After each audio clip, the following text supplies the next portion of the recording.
Hello students, welcome you all in the next lecture of Mathematics 1. In the previous lecture, we have completed up to sum number 11 from problem set 3. Now let us move towards question number 12. Okay? Question number 12 and question number 13 are similar type. So I am going to discuss question number 12. Then 13 you will solve by yourself. Okay? So let us see the question now. See, the question is star mark. Okay, so that means it is higher order thinking question. It is of HOTS type. If the sum of p terms of an AP is equal to the sum of first q terms, then show that the sum of its first p plus q terms is 0, and the condition provided is P is not equal to Q. So let us write what is given to us. The sum of first P terms of an AP means what? SP. Okay? Is equal to sum of first Q terms. That means SQ. So given is SP is equal to SQ. And what we have to prove is, see, show that the sum of its first p plus q terms is 0. That means we have to prove that S of p plus q is equal to 0. Okay.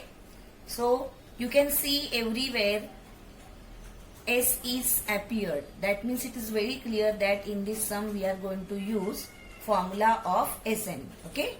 So let us write down the formula of Sn. So here we are considering A as the first term and D as the common difference. Therefore, Sn is equal to n upon 2, 2a plus n minus 1 outside the bracket D. This is the formula which all of you know.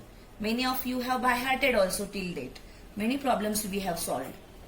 So from this formula we can write down Sp and we can write down Sq. Simply we can replace n by p and we can write down the formula of Sp.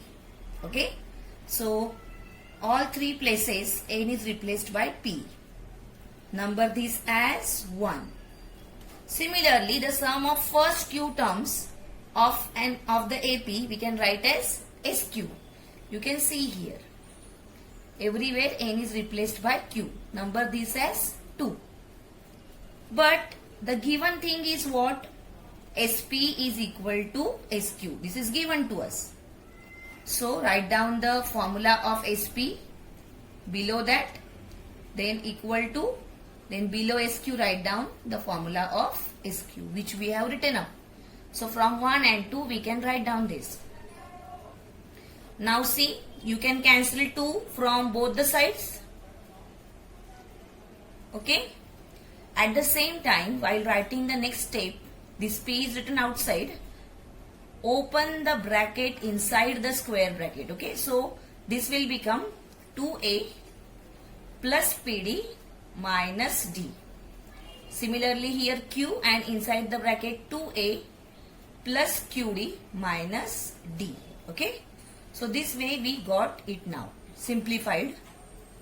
Now what we are going to do is we are going to open this square bracket now. So everywhere let us open the square bracket.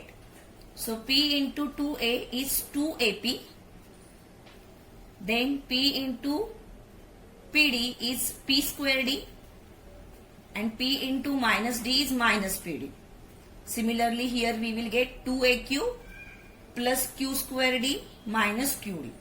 Now what we are going to do is, in the next step, all the terms on right hand side we are going to shift towards left hand side. Okay, but while shifting we will take care that like terms we will write together. Like this is like term. See here you can see 2a, here you can see 2a. So we can say that these are like terms. Here you have p square d, here you have q square d.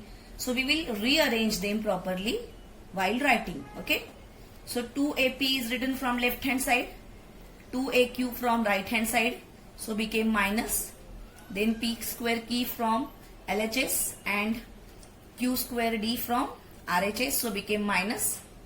Here minus PD from LHS and minus QD will become plus QD. Okay. So while shifting to left hand side, we have rearranged all the terms. Okay. So that we can get the proper groups. Okay. Now in these two, we can see that 2a is common. So inside the bracket we got p minus q. Here we can see that d is common. So written in the form of p square minus q square outside the bracket d. And here we can see d is common again. But while writing we will take out minus sign also common. Okay.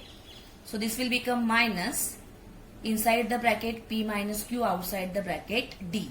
Okay. So here simply by grouping two terms we have taken out common. Okay. So you'll observe that p minus q is factor of each and every term here.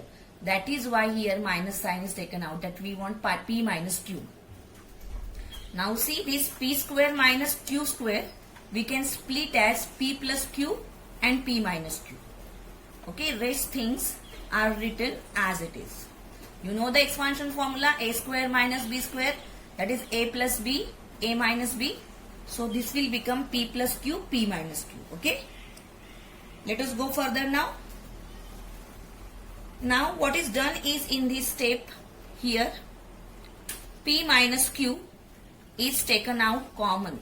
See, you can see that p minus q is common everywhere. So that p minus q is taken out common.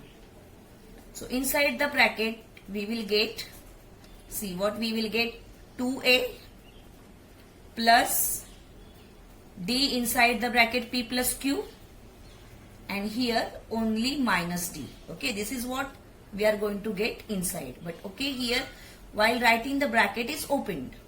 So we will get it in this way. Now here this p minus q which is there in multiplication, it is shifted to right hand side and it is divided. Okay, and you know that 0 divided by anything is 0 only.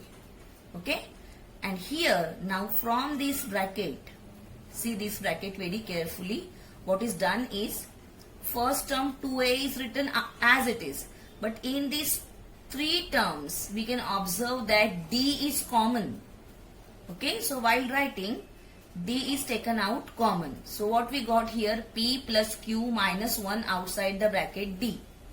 Okay, so from this we got 2a plus p plus q minus 1 outside the bracket d is equal to 0. Okay, why we can write down this? Because p is not equal to q and therefore p minus q is not equal to 0. Understood why that condition is given? Because if p is equal to q, then this term will come 0, and you know that we cannot divide by 0. Okay, so this condition you need to write here. That why this is possible? Because p is not equal to q. Okay, number this as 3 because we are going to use it. Now see what we want, s of p plus q.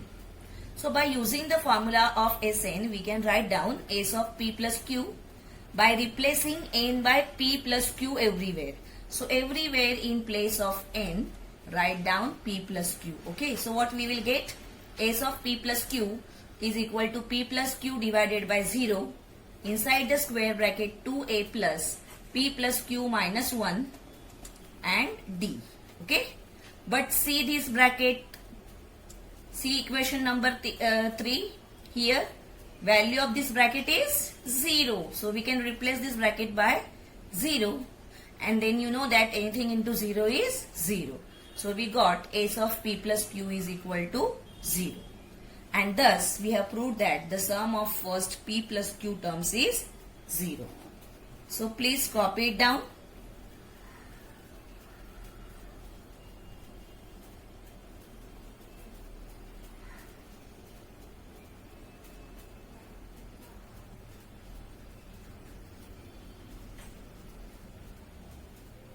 This is an important question.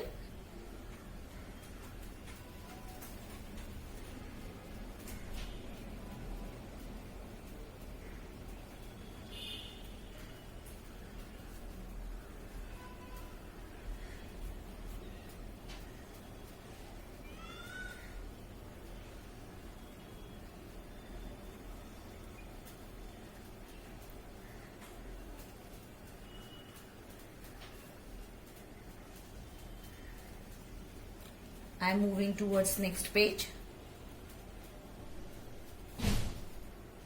Be very careful while copying. Try to understand each and every step, that how the next step is derived from the previous one.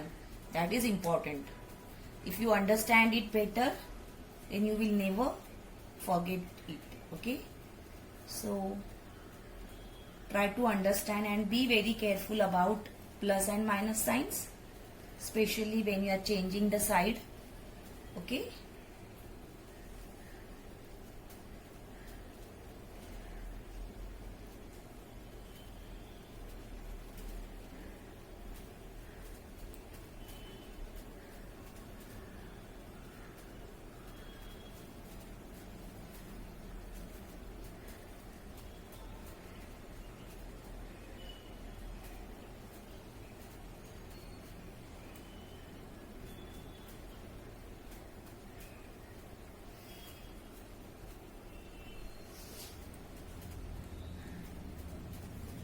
Okay, I'm going to the next page.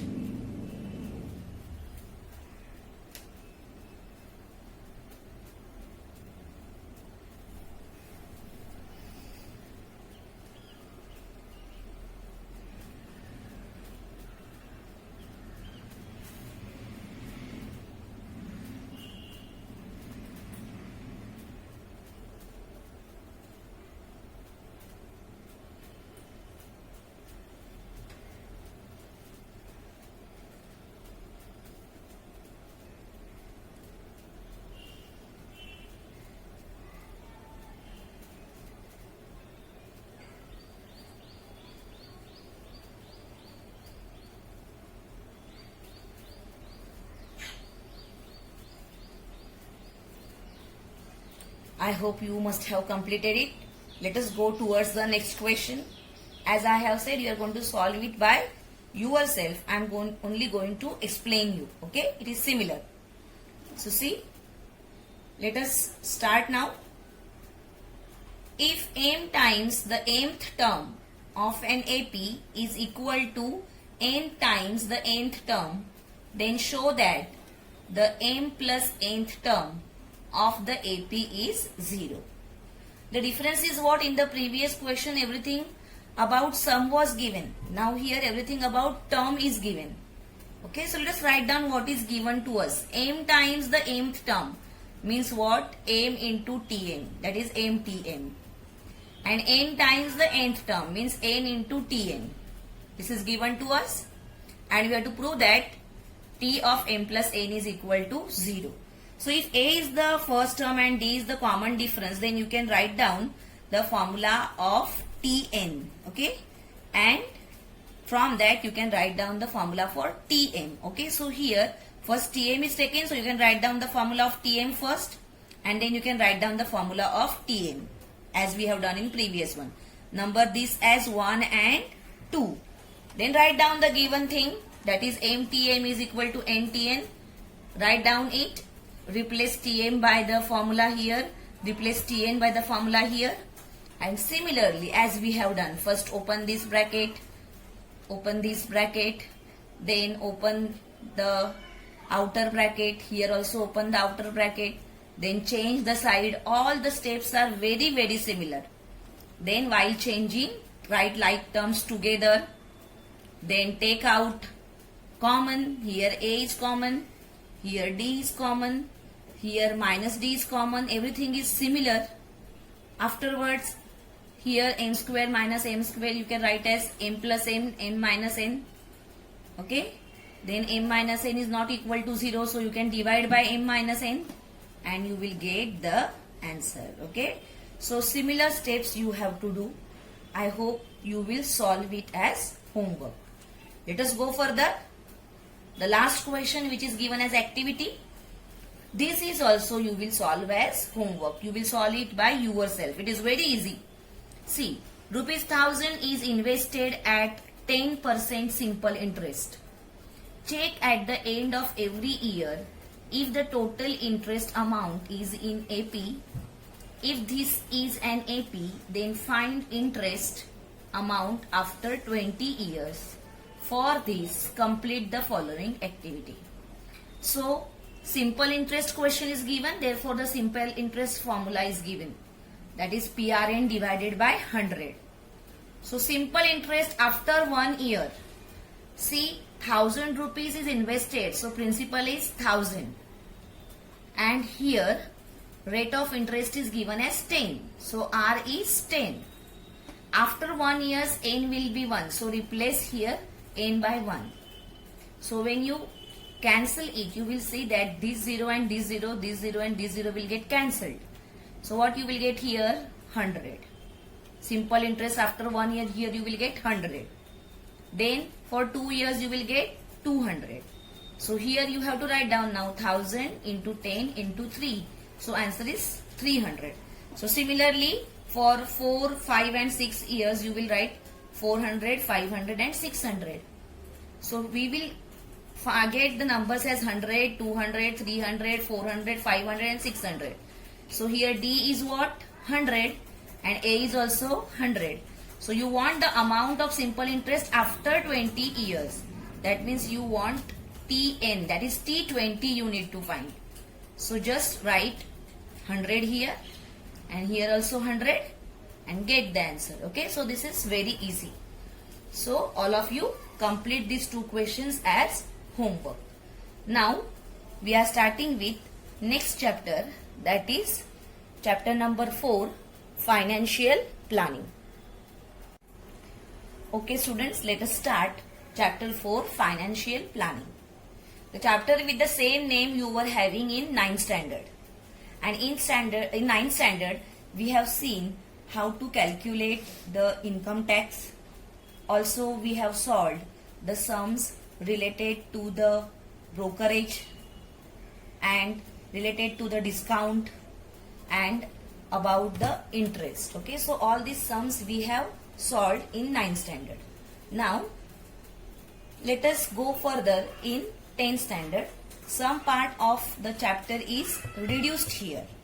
Okay, so I will tell you on time that which part is reduced. So what we are going to see in this chapter, let us see. Chapter number 4, financial planning. So in this we are going to see first GST, that means goods and service tax, its introduction, and from that we will see how to compute GST and what is meaning of ITC, that is input tax credit, and from that we will see how to generate tax invoice of GST. Okay, all these things we are going to see in this. This part, share mutual funds and SIP, this part is removed from our syllabus. Okay, so that I will tell on time. Okay, so now let us start with the first topic, that is GST. In the beginning, in our country there were various taxes. You can see a tree in which you can see various taxes. Taxes such as excise duty, service tax, custom duty, central surcharge and cess, as we were having educational cess in income tax, then VAT, value added tax, luxury tax, entertainment tax, octroi, CST, then countervailing duty, then special additional duty. All these taxes were there previously in our country, and in each state the value of these duties or these taxes was different. That is why when we purchase one thing from one state or one city, the price was different, while in other city the price is different. Like previously, if you have seen any product, then it is written like this, that in Mumbai these many rupees and outside Mumbai these many rupees. That means the price was different. Afterwards, what is done is all these taxes are subsumed under GST. Okay, so all these taxes, they are given only one name, GST, and that is why GST is called as one nation, one tax, one market. Okay, and in India GST came in effect from 1st July 2017. Okay, so in this way that how all these different taxes, they are subsumed under GST, that is goods and service tax, and this tax only is used all over the nation from 1st July 2017. Okay, so let us try to understand more about GST. So for that purpose, we have taken one tax invoice, and this tax invoice is for goods purchase. That means anything. It can be food, it can be any electronic or anything it can be. Okay, so especially you will observe now that this tax invoice is of Sweet Mart. Okay, this is sample given in your textbook. The same sample I have taken. So here what we can see is supplier. In that, supplier's name, complete address, mobile number, email ID, everything is provided. Below that you have invoice number. Invoice number is in the form of GST slash and then the number. Okay, so this is the invoice of GST, shows that. And here you can see the green color which is differently I have shown. This is GSTIN, GST identification number. Okay, this number is given to the every supplier here, and you will find that this number consists of 15 alpha numerals. I will explain you in detail it. Okay, so only first try to understand how the invoice is. And here you can see the invoice date. Now afterwards you have to see the columns here. See, so in the columns, the first one is serial number, that you know very well. See the second column, HSN code is written. HSN code is given to the every product. The unique code is given to the every product. Instead of writing name, the code is given. Okay. Then the next is name of the product. So you can write down the name of the product which is familiar to you. Then rate. Here rate is for 1 kg or for 1 piece. Rate is means for 1 piece of quantity or for 1 kg of quantity. Then the next is quantity, means how much you have purchased, half kg or 1 piece or 2 piece, whatever. And when we multiply these two, we are going to get taxable amount. Okay, so you have to keep in mind the sequence here. First is serial number, second is HSN code, then name of the product, then rate, quantity, then taxable amount. That means the tax we are going to calculate on this amount. Then the two separate columns are given here, CGST and SGST. You can see here that everywhere GST is written, but here in the tax you can see the two components, CGST and SGST. So these are the two components of GST. Okay, GST is divided into two parts. First is central goods and service tax. This is for central.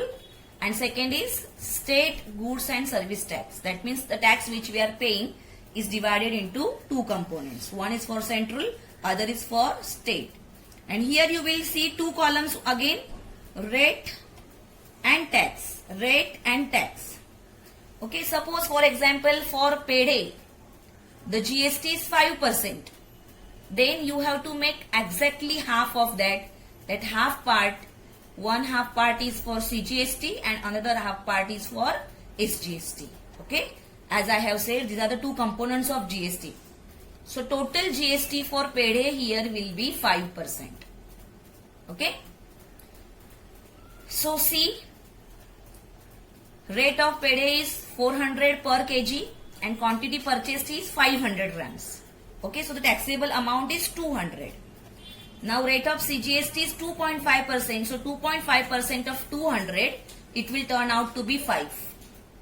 Similarly, SGST is also 5. And finally, while seeing this total, you will add these three columns. First, 200 plus CGST plus SGST. So 200 plus 5, the total value is 210. Okay. In this way, all the things, means whatever is purchased, the GST or CGST, SGST is calculated separately. Why? Because the rate of GST is different for different item. Okay, that is why you can see that it is calculated for each and every product separately. You will see that here the rate is also different. Like for bread it is 0%. For ice cream it is 18%, 9 plus 9. For chocolate it is 28%. Okay, so the rate of GST is different for different products. That is why it is calculated separately for each and every product. Okay, so this is tax invoice for goods purchase. Now, as I have said, whatever I have written in green color, that those things we will see in details. What is meaning of that? Okay, so let us go further here. So see, CGST and SGST are two components of GST. That is, GST is divided into two parts. One part is going to the central government, other part is going to the state government. So this CGST stands for Central Goods and Service Tax, and this we are paying to the central government. Okay, and SGST stands for State Goods and Service Tax, and this tax is to be paid to the state government. Okay, so you have to understand this. Then next, all goods are classified by giving numerical code called as HSN code. Okay, the full form of HSN is Harmonized System of Nomenclature. This HSN code is to be quoted in tax invoice.